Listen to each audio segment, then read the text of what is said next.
Bahagyang nabalahaw ang andas ng itim na poong Nazareno nang mapatid ang isa sa mga lubid nito.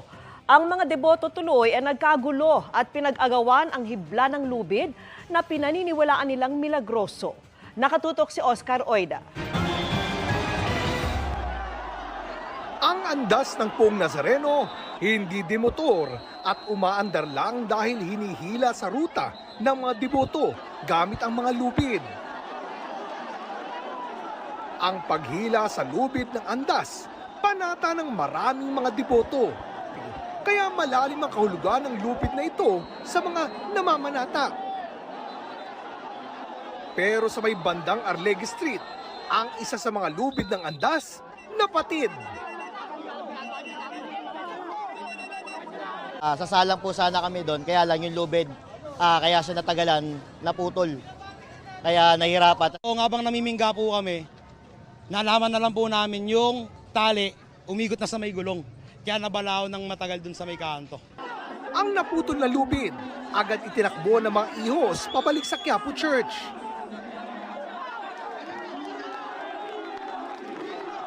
Ang mga deboto, nagkagulo tuloy. May mga naniniwala kasing ang lubid na gamit sa translasyon, may dala rin pagpapala. Ang ilan nga, nakunan pa naming namumulot ng mga hibla ng naputol na lubid. Nung naputol po siya, kanya-kanya po kami kuha. Naniniwala po kasi kami na swerte to.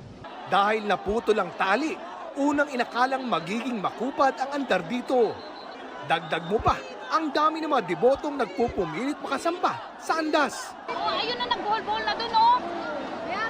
Pero 20 minutos lang ang inabot, pakanan na ito ng Fraternal Street, ang higit na makitid na kalsadang nilikuan ng andas sa lugar.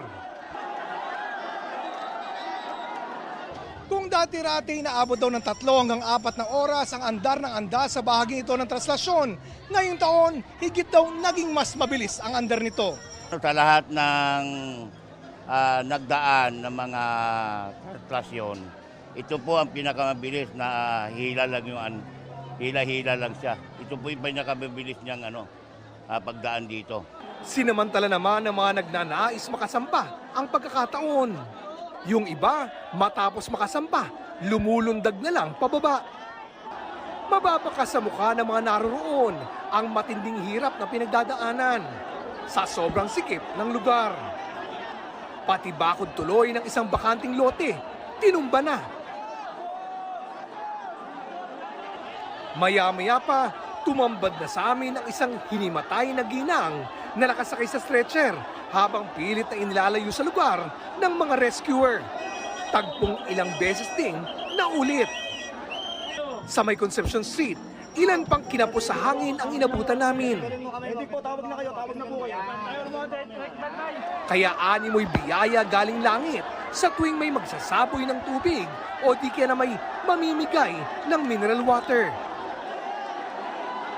Ayon sa ilang deboto na nakausap namin, matinding pananabik daw sa poong Nazareno ang pinaguhugutan nila ng lakas. Bilang deboto, kasama na sa amin yun. Masaktan, maipit, kung ano mangyari sa amin ay... Para sa GM Integrated News, Oscar Oida, nakatutok, 24 oras.